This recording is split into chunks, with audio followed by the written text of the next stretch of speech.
तो hello friends, welcome back to your channel. तो English comprehension series में जो कि बीएससी नर्सिंग एग्जामिनेशन में बहुत पूछे जाते हैं, एबी बीएमयू सेट में भी 20 क्वेश्चन इंग्लिश के आने हैं।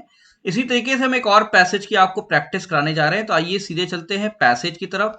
और आपको मैंने ट्रिक्स पहले से ही दे दी थी कॉम्प्रिहेंशन की, कि आपको जब भी कॉम्प्रिहेंशन या पैसेज पढ़ना है तो पहले आपको क्वेश्चन उसके रीड कर लेने हैं, एलिमिनेशन मेथड यूज करके गलत आंसर्स हटा देने हैं। पूरी चीज समझने की कोशिश नहीं करनी है, कई इंग्लिश वर्ड उसमें कठिन हो सकते हैं। और साथ ही साथ आपको फास्ट रीडिंग करनी है और रीडिंग स्किल्स अपनी इंप्रूव करनी है, और फोकस करना है स्टार्टिंग और कंक्लूजन पार्ट को। तो ये सब चीजें आपको पता है। ये ट्रिक यूज करके आइए एक अलग तरीके का कॉम्प्रिहेंशन आज हम लेके आए हैं, उसको आपको सॉल्व करना है। सीधे पैसेज की तरफ देखिए, ये है पैसेज। ये 2 पेज का पैसेज है। इसको हम शुरू से पढ़ेंगे आखिरी तक, और आपको काफी चीजें इसमें क्लियर होंगी और कई चीजें क्लियर नहीं होंगी, लेकिन आपको आंसर देने हैं। क्वेश्चंस क्या बनेंगे, देखिए हम क्वेश्चंस की तरफ जाएं तो पहला क्वेश्चन ये होगा, what make the youngsters so excited.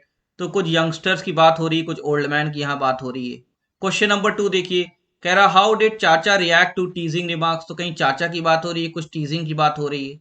ठीक है, तो यंगस्टर्स, चाचा, टीजिंग, ये कैरेक्टर्स आ चुके हैं आपके पैसेज में। क्वेश्चन नंबर 3 देखिए, what was the ultimate result of cracking of jokes.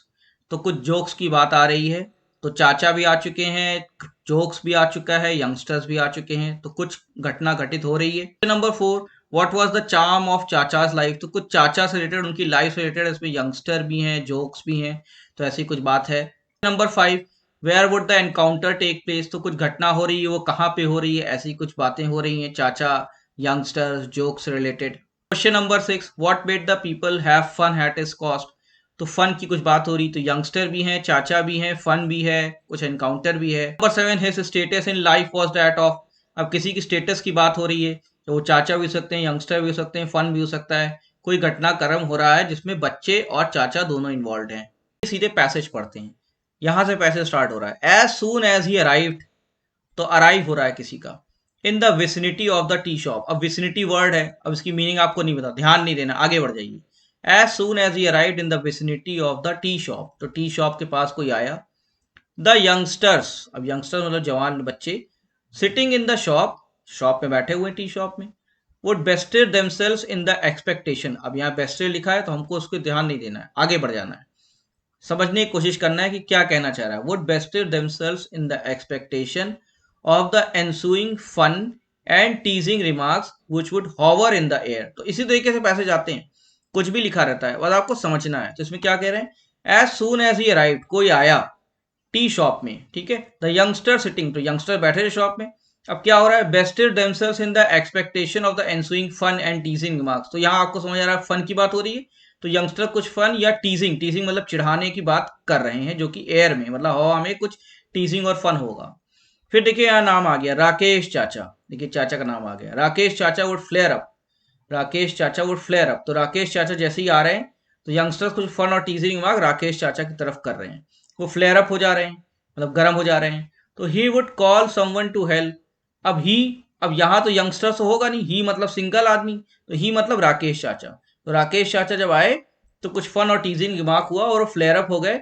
अब वो क्या कर रहे हैं, he would call someone to help, कह रहे हैं कोई हेल्प में चला जाए। He would send someone's father to the funeral pyre and someone else mother to no one knew where. तो किसी को हेल्प में भेज दे रहे हैं, किसी को फ्यूनरल में भेज दे रहे हैं, तो ऐसे करके अलग अलग तरीके के कमेंट यहाँ पे चाचा कर रहे हैं जब उनको यंगस्टर चढ़ा रहे हैं। आगे बढ़िए, उसको छोड़ दिए पीछे। अब क्या है, gradually the intensity of the shock faded away and chacha got injured to the jest when people teased him he would abuse them and move on, by now he had become quite old. अब इसमें बहुत से word हैं, इसमें कहने की बात क्या आ रही, धीरे धीरे, ग्रेजुअली मतलब धीरे धीरे, intensity of shock faded away and chacha got इन्योर to the जेस्ट, मतलब आदत पड़ गई उनको इन चीज की। And when people teased him, जब पीपल उनको चिढ़ाते थे, ही वुड अब्यूज देम, तो जब पीपल चिढ़ाते थे क्या करते थे, ये अब्यूज करते थे। अब्यूज मतलब गाली देना, अब्यूज देते थे और आगे बढ़ जाते थे। And by now he had become quite old, तो अब वो काफी बूढ़े हो चुके थे।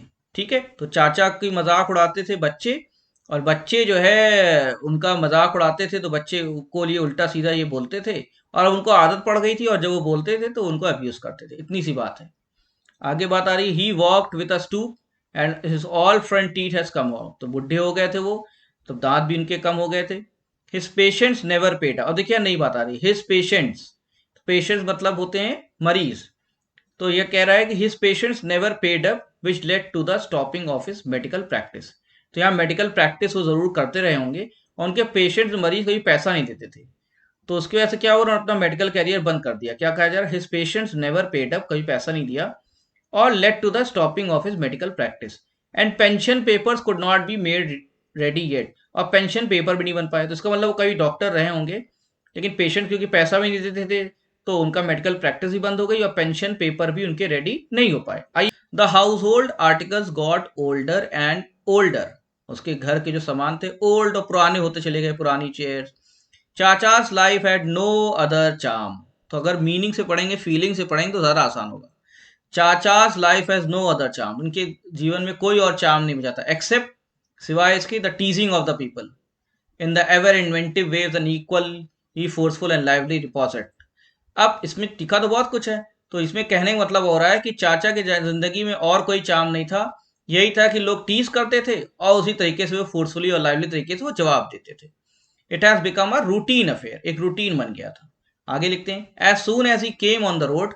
तो कहाँ आ रहे हैं, जैसे ही रोड पे आते थे। चलते क्वेश्चन नंबर 4 की तरफ। What was the charm of chacha's life. तो चार्म का वर्ड आया था, ठीक है, चार्म का वर्ड आया था ना। अगर हम पैसेज की तरफ चलें तो लिखा है, chacha's life has no other charm except teasing the people in ever inventive way and lively repose. तो चार्म उनका था टीज करना और उसका जवाब देना। चाचा जैसे ही रोड पे आते थे, his black coat and dirty pyjama, तो ब्लैक कोट और डर्टी पैजामा पहने रहते थे, and trying to straighten his pant waist, तो उनकी कमर झुकी रहती थी तो उसको सीधा करने की कोशिश करते थे। फिर the youngsters of the mohalla busy in their household chores would immediately guess that chacha had set out on his daily odyssey on the road. मतलब क्या है, जैसे ही चाचा ब्लैक कोट और डर्टी पैजामा पहन के सड़क पे आते थे और अपनी कमर सीधी करते हुए चलते, तो यंगस्टर्स जो जवान लोग होते थे मोहल्ले के, वो हाउस होल्ड से, घर से अपने शोर मचाना शुरू कर देते थे और गैस कर लेते थे कि चाचा आ गए हैं और ओडीसी, डेली ओडीसी मतलब डेली वाला जो नाटक होता है वो अब सड़क पे होने वाला है। आइए चलते हैं सीधे क्वेश्चंस की तरफ। वन देखिए, what made the youngster so excited. Youngster क्यों एक्साइटेड हो जाते थे। अब इसका आंसर क्या होगा, हमको पैसे से ढूंढना है। पहला पूछा जा रहा है, the old man sudden appearance, old man के अचानक अपीयरेंस से। A likelihood of exchange of fun and curses, जो फन और कर्स जो होता था, जवाब दिया जाता था, इधर से टीज करते थे, जवाब आते थे, इसकी वजह से। द ओल्ड मैन्स अगली फेस, कि जो चाचा था उनका फेस खराब था, इस वजह से। कि नन ऑफ दीज। तो एलिमिनेशन मेथड अगर आप यूज करते हैं तो नन ऑफ दीज होगा नहीं। अगली फेस की बात कहीं पैसेज में आई नहीं है। ओल्ड मैन का सडन अपीयरेंस होता नहीं था। हाँ, ये जरूर होता था कि फन और कर्सेस होते थे, इधर से मजाक होता था, उधर से जवाब आता था। तो इसका सही आंसर क्या होगा, a likelihood of exchange of fun and curses. तो यंगस्टर किससे एक्साइट होते थे, जब एक्सचेंज होता था फन और कर्सेस का। नंबर 2 देखिए, हाउ डिड चाचा react to the teasing remarks. मतलब चाचा कैसे रिएक्ट करते थे जब उनको टीज किया जाता था। तो आपको पता है, आपने पैसेज पढ़ा है। By tearing off his cloth, क्या अपने कपड़े फाड़ देते थे। बाय कर्सिंग हिमसेल्फ, क्या अपने आप को ही गाली देने लगते थे। बाय अब्यूजिंग देम, कि सामने वाले को अब्यूज करते थे, गाली देते थे। कि by retiring from the scene, क्या मतलब वहां से हट जाते, रिटायर कर जाते थे, वहां से हट जाते थे। तो आपको पता है, अगर एलिमिनेशन का फॉर्मूला यूज करें तो रिटायर होते नहीं थे, हटते थे नहीं सीन से, कपड़े अपने फाड़ते नहीं थे, अपने आप को गाली देते थे, सामने वाले को गाली देते थे। तो इसका सही जवाब क्या होगा, बाय अब्यूजिंग देम। 3 देखिए, what was the ultimate result of the cracking of jokes. तो जब जोक्स बच्चे करते थे, यंगस्टर्स करते थे चाचा के लिए, तो आखिरी में उसका रिजल्ट क्या हुआ, ये जोक करते करते हुआ क्या आखिरी में। पहला, ही की बात मतलब चाचा, he got use to them, चाचा को आदत पड़ गई इसकी।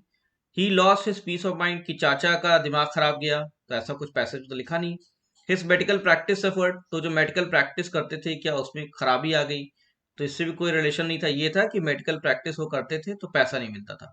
His pension papers were not ready yet, तो पेंशन पेपर्स की बात ही नहीं आती।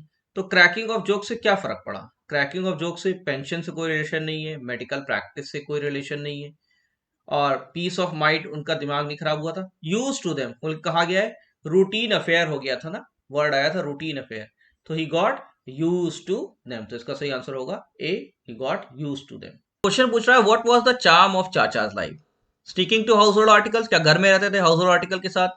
कॉन्स्टेंटली कर्सिंग बाय यंगस्टर्स, कि टीजिंग ऑफ द पीपल, कि रेडी वेट। ठीक है, तो इसका सही आंसर है टीजिंग ऑफ द पीपल। घर में नहीं रहते थे, यंगस्टर्स की बात सुनते नहीं थे, टीजिंग होती थी, ये उनको टीज किया था तो ये जवाब भी देते थे। ठीक है, तो इसका सही आंसर है teasing of the people. Question number 5 देखिए, where would the encounter take place, कहां पे भिड़ंत होती थी चाचा और यंगस्टर्स में? टी स्टॉल पे होती थी। देखिए, शुरू में टी स्टॉल की बात आई थी, डॉक्टर की डिस्पेंसरी में होती थी, बस स्टॉप पे होती थी, कि रोड पे होती थी? पैसेज में इसका आंसर देखते हैं। आइए चलते हैं पैसेज की तरफ कि एनकाउंटर कहाँ हो रहा है। जैसे ही वो रोड पे आते तो यंगस्टर्स मोहल्ले के बिजी हो जाते थे और डेली वही तमाशा ओडीसी शुरू हो जाता। तो एनकाउंटर कहाँ पे हो रहा है? रोड पे होता था। जैसे ही वो रोड पे आते थे वैसे ही ये शुरू हो जाता था एनकाउंटर। का सही आंसर होगा on the road. Question number 6, what made the people have fun at his cost? तो लोगों को मजा कैसे आता था? किस चीज पे मजा आता था चाचा के साथ? उनके ओल्ड ड्रेस पे? तो ड्रेस से कोई मतलब है नहीं। डिफॉर्मिटीज ऑफ हिज एज, कि मतलब उनकी कमर बुड़ गई थी इस वजह से मजा आता था? नहीं। हिज स्ट्रेंज लुक्स, तो लुक्स की बात ही नहीं कही गई है। हिज विम्सिकल बिहेवियर, तो विम्सिकल मतलब अजीबो गरीब बिहेवियर। तो बिहेवियर जो था इसी वजह से लोग मजा लेते थे, तो इसका सही आंसर क्या होगा? His whimsical behaviour. Question number 7, अब देखिए, his status in life was that of. His status मतलब एक ही की बात हो रही है, हिज मतलब हो गया चाचा।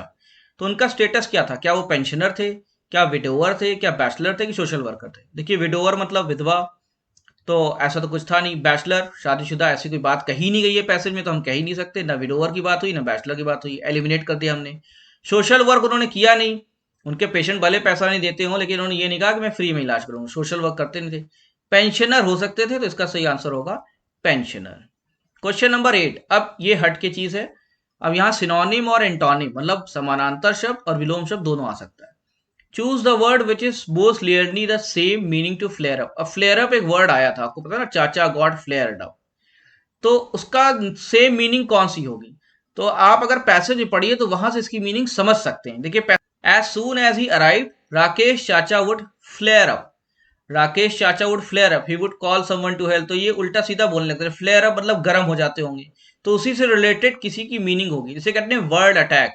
स्टूडेंट समझिए, इसे कहते हैं वर्ड अटैक। तो आपको इसकी मीनिंग नहीं पता है, लेकिन आगे पीछे की मीनिंग देख के आप इसकी मीनिंग निकालने की कोशिश करते हैं। राकेश चाचा वुड फ्लेयर अप मतलब गर्म हो जाते थे। अब इसके करीब कौन सा वर्ड होगा वो हम देखते हैं आंसर में। नंबर 8 कह रहा है कि फ्लेयर अप की मीनिंग क्या होगी? Get nervous, become angry, walk slowly, कि नन ऑफ दिस? तो नन ऑफ दिस तो होना नहीं है। नर्वस हो जाते थे? बिल्कुल नहीं नर्वस होते थे। स्लोली वॉक करते थे? नहीं। बिकम एंग्री, नाराज हो जाते थे। फ्लेयर अप हो जाते थे। तो आपने फ्लेयर अप की मीनिंग पैसेज जो पढ़ी कि चाचा फ्लेयर अप का मतलब गर्म हो जाते थे, तो इसकी मीनिंग होगी बिकम एंग्री। ठीक है, ऐसे ही क्वेश्चन नंबर 9, अब इसमें एंटोनिम पूछा गया है। Which choose the word which is most opposite पूछा गया है, ना कि सिमिलर। ऑपोजिट मतलब एंटोनिम।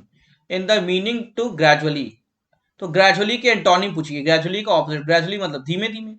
ठीक है, तो इसका पूछा गया हैस्ली, सडनली, थॉटलेसली, कि एंग्रीली? हैस्ली, तो हैस्ली मतलब होता है कि थोड़ा फास्ट तरीके से, सडनली मतलब बिल्कुल अचानक, और थॉटलेसली मतलब बिना दिमाग लगाए, एंग्रीली मतलब नाराज हो।